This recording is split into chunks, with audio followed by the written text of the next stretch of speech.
the Saudis, if they are going to stop normalization talks with Israel, it will not be because of the Palestinian issue. Consider what Saudi Arabia is negotiating with Israel for. Saudi Arabia is entering these normalization talks in order to get the Americans to agree to a NATO-style security agreement for Saudi Arabia, in which the Americans will protect Saudi Arabia, in particular from Iran's proxies that have been firing rockets into the kingdom. Saudi Arabia has entered normalization talks with Israel in order to get the Americans to allow Saudi Arabia to embark on a nuclear project similar to that of Iran, a nuclear proliferation project that the Americans are very hesitant to allow Saudi Arabia to do, and something that as a result Saudi Arabia has threatened to go to the Chinese to help him develop and help him build if the Americans choose not to help him with that nuclear facility. Saudi Arabia is also entering normalization talks with Israel in order to get the Americans to start easing on the negative language that they use with Saudi Arabia, to give greater access to Congress and the White House in order to help to facilitate the investments that bin Salman needs in his Vision 2030. These are the three top demands with regards to normalization of ties with Israel, and bin Salman believes that for a prize as great as normalization between Saudi Arabia and Israel, there can be no compromise on those demands that the Americans are very disinclined to give to Saudi Arabia.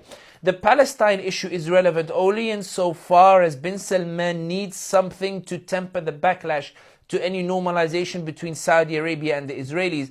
And there are even reports that the manner in which Saudi Arabia has engaged with these normalization talks have led Israeli delegations to tell their European partners that they believe that bin Salman might even hand over the land around Al-Aqsa to Israel. The former Qatari Prime Minister already suggested that land around Al-Aqsa is being bought by a Gulf state and being sold to the Israelis, because the Palestinians don't want to sell directly to the Israelis. The Gulf state is coming in as if it's a brotherly state, buying the land and then subsequently selling that land over to the Israelis. Israeli delegations have hinted or have suggested, and in some cases said outright in diplomatic meetings, that they believe that Saudi might be inclined even to hand over the lands around Al-Aqsa to Israel. In other words, that's the impression that they have gotten from Saudi Arabia, which indicates how Saudi Arabia has been negotiating on the table with regards to normalization of ties.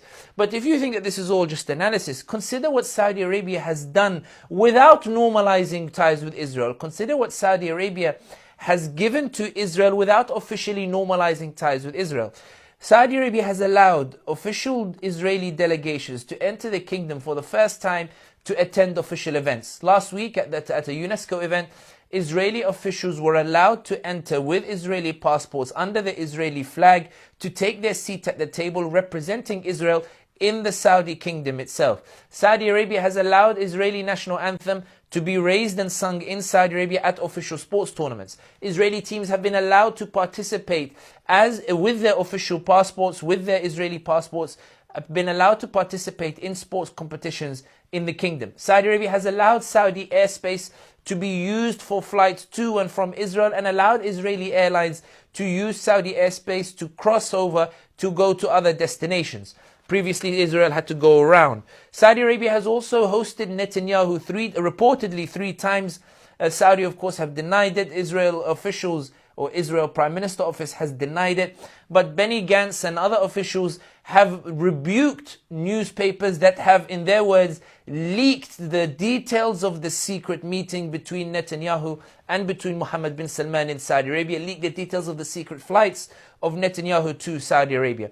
Contrast that with what bin Salman has done with regards to the Palestinians in terms of halting all financing for the Palestinian Authority, or halting funds for the Palestinian Authority since 2021, which is why part of these normalization talks has seen the Palestinian delegation go to Riyadh to talk with bin Salman, and bin Salman offering them to resume financing the Palestinian Authority in exchange for them celebrating any potential normalization of ties. Consider that Saudi media during the bombardment of Gaza by Israeli forces has been seen to be much closer to the Israeli narrative than the Palestinian narrative, asserting that the problem is Hamas and terrorism activities and Iran, as opposed to the Israeli apartheid regime and its occupation. Then in terms of the actions, forget the words about bin Salman saying he's halting normalization talks. In terms of actions, there is a trajectory towards normalization with Israel. There is a trajectory that suggests the greater ties with Israel, including this announcement of the Middle East corridor from India to Europe. It will go via Saudi Arabia and then go via Israel, suggesting greater economic integration, tying those economies together via one of the most important economic corridors from east to west. It's clear that as far as actions are concerned, Saudi Arabia is headed towards greater normalization, greater cementing of ties.